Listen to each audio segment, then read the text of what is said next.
Welcome back to Out of Ipswich. On today's episode, you're going to get to hang out with Rob all day. I'm just going to be behind the camera. As you may or may not know, it's good practice to inspect your vehicle before you go on a road trip.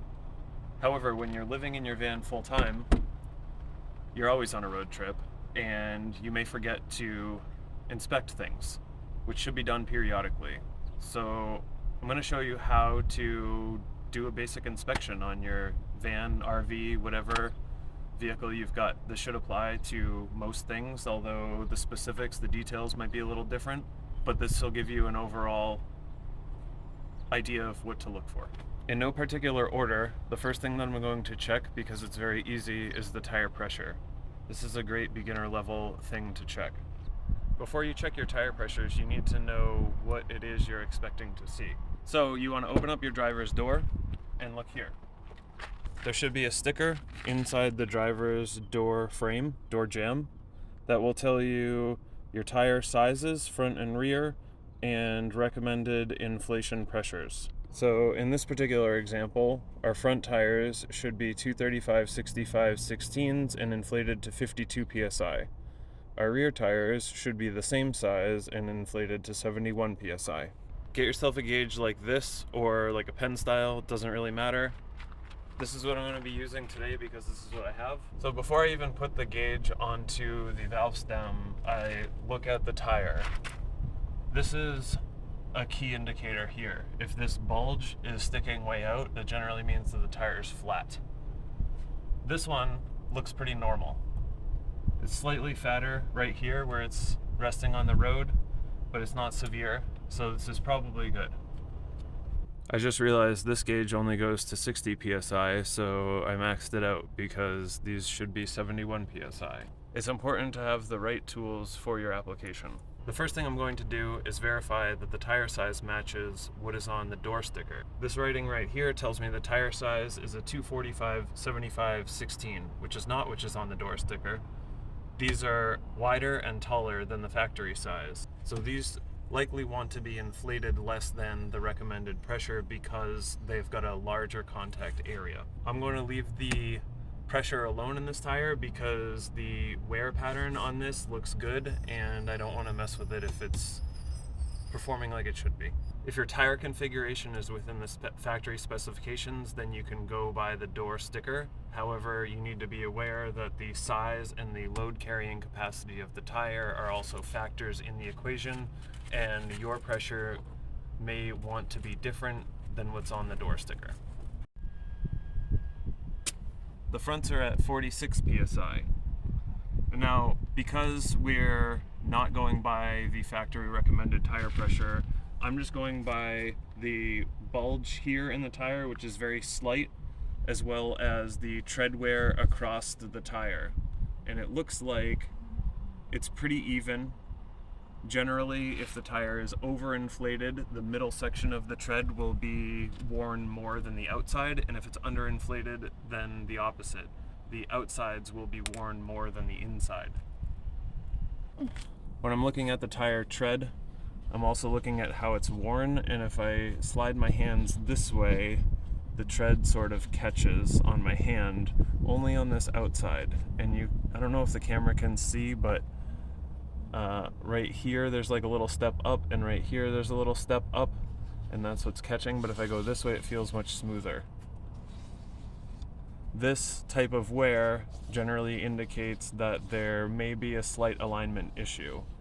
I might rotate them today. We'll see what Abe and Mel think. While I'm doing an inspection, I'm looking at a lot of things all at once. I told you guys I was just going to check the pressure, but now as you can see, we've already started to think about alignment and tire wear and van weight and all sorts of things, because it's all a whole bunch of things that tie in together and they all work together.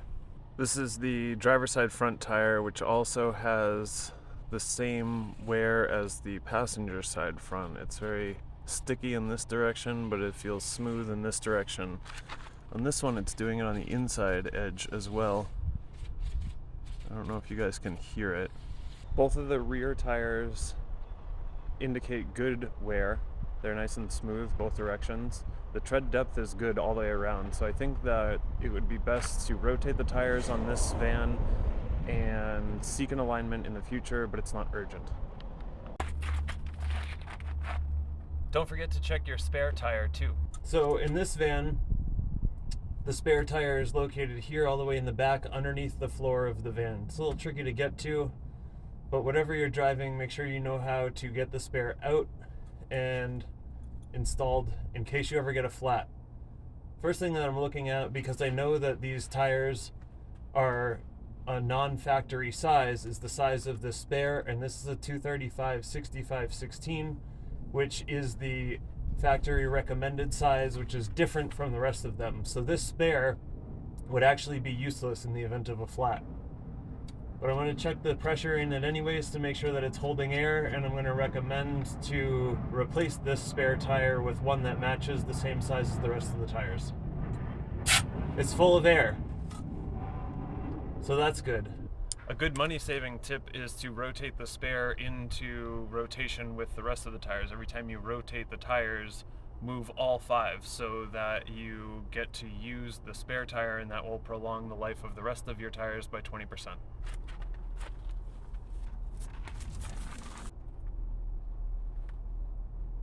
Make sure there's a dog right where the jack should be.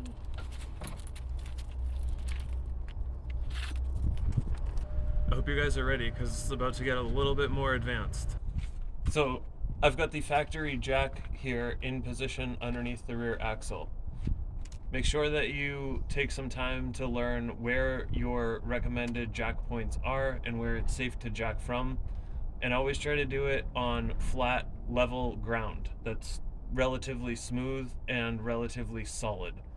If you try to jack up your heavy RV in mud, the jack will just push into the mud and it won't lift the vehicle off the ground. I'm not actually lifting the vehicle yet, I'm just making sure that everything's snug. This van has keyed lug nuts, and I needed to make sure that I had the right key to take them off with. So this socket fits on there, and then the factory lug wrench fits onto this socket. Whatever your lug bolt or nut setup is, make sure that you have the right tools to be able to remove the wheels in case you ever get a flat. This one's tight.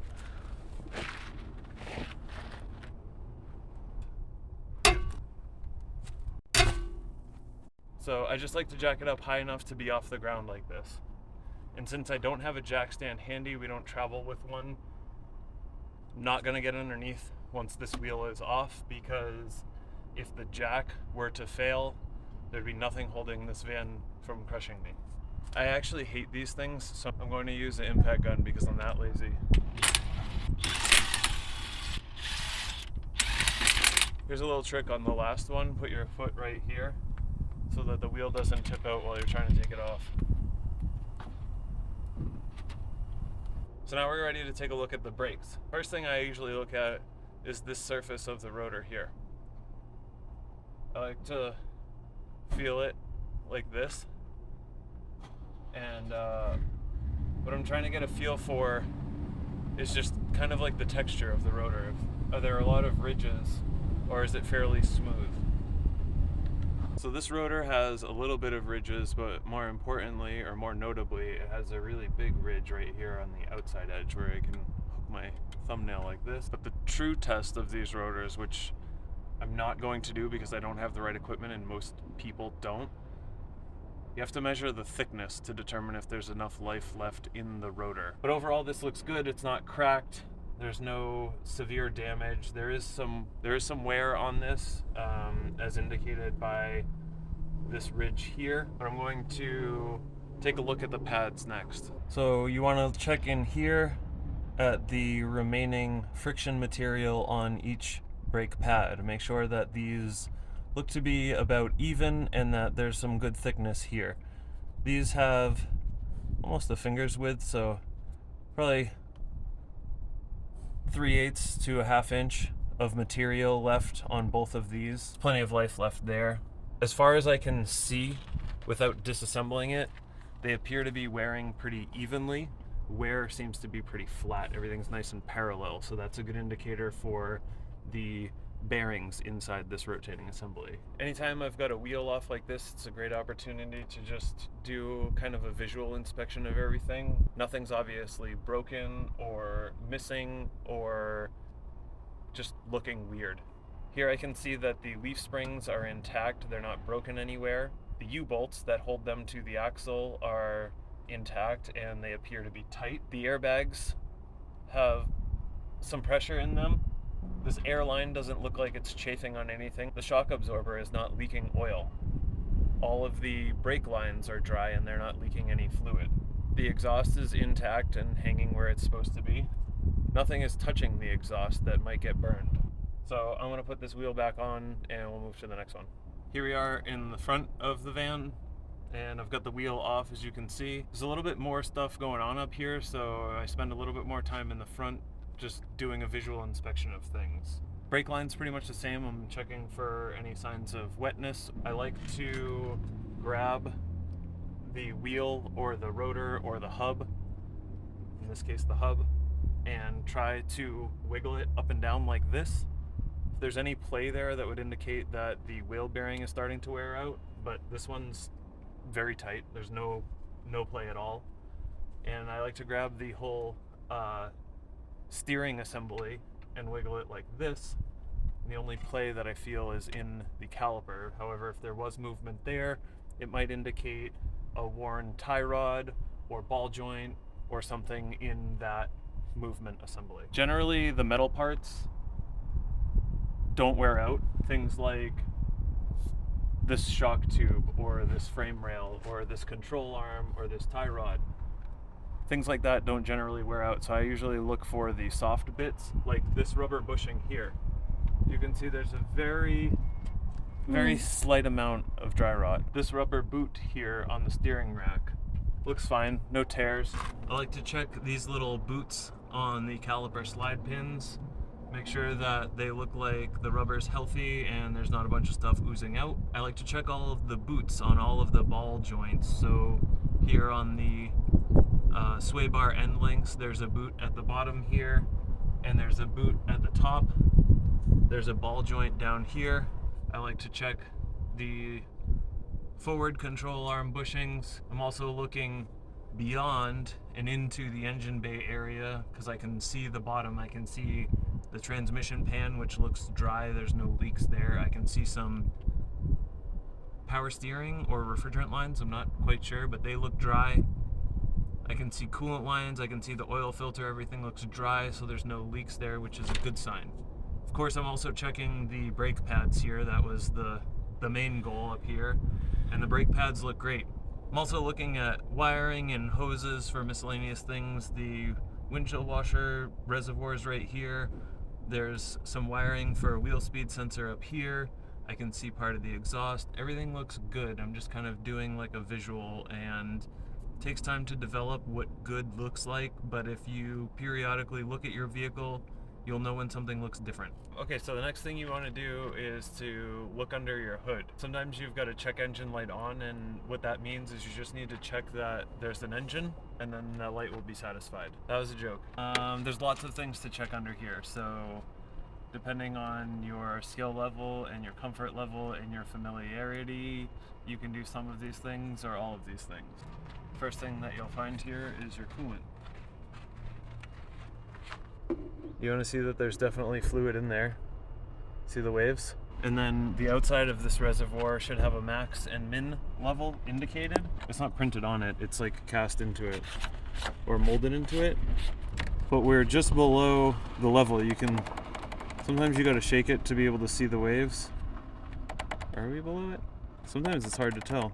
I think we're below the level, so we're gonna add a little bit of distilled water to this. You can add coolant if you want, or antifreeze, depending on your climate. I'm sure this doesn't need a full gallon, and that's usually the smallest increment that you can buy, but we can get a small amount of water and put it in there just to top it up. Next, we have brake fluid, which goes here. I can see the level is right there. It looks like the max is indicated right here, and it appears to be just below the max, and the fluid looks pretty clean. fresh brake fluid is almost as clear as water, but slightly yellowish. This is a little bit more yellow than new, but it's not dirty. Next, I'm gonna do a quick test of the fuses. This is really easy if you've got a digital multimeter with a ohms setting, especially if it has a buzzer for closed circuit indication, because all you've got to do is just touch the leads to the little tabs on the fuse and listen for a beep. And that tells me that the fuse is good. And I'll just go through all of them and make sure that they all beep. There were no specific complaints of anything that wasn't functioning, but this is much faster to check than pulling all of them and visually inspecting individually. Next, we'll check the engine fluid, which in this one is this dipstick here. This has been sitting, not running for a while, so the oil should be all the way in the pan. This is right within the specified range, and the fluid looks pretty clean to me. I would say that the engine fluid is fine. I'm just looking all around the engine bay to see if there's any indication of anything potentially leaking. So if you see how this is a little bit darker here than up here, looks almost like it's a little bit wet. That's the sort of thing that I'm looking for when I'm searching for leaks. Because of where this is, I know that there's a gasket just below that. It wouldn't really make sense for it to be leaking upwards. It's probably just that maybe some rainwater got in there and is making it look a little bit wet. Here's our power steering fluid reservoir. Fluid looks red like it's supposed to. The correct level indication is marked here on the side of the container, and it's right in the middle where it wants to be. Here's our washer fluid reservoir. There's no way to check the level in here. You just have to add it when it runs out. I found something. Ugh. I don't know what this is. It's a little rubber cap of some sort. I'm not sure if this is part of the vehicle or if this is just some road debris that kicked up. This van's relatively new, but if your vehicle is more than 5 or 6 years old, you might want to consider checking the age of your battery or removing it and having it tested. Any local auto parts store should be able to test it for you and tell you if it's still good or if it might need to be replaced. Because usually around like 6-7 years they start to wear out and you might have issues starting your vehicle. Other than that, I think that pretty much covers everything that you might want to consider checking or inspecting on your RV. Do these things periodically. Personally, I don't really do the inspections on any fixed intervals. I just, whenever I've got some downtime, I will take a peek at certain things, and I try to just stay on top of inspecting all of the things and just take note of anything that's wearing out or damaged or broken and address it right away. So hopefully that helped you. I don't know, leave a comment down below. Let me know if there's anything that I missed that I should be inspecting.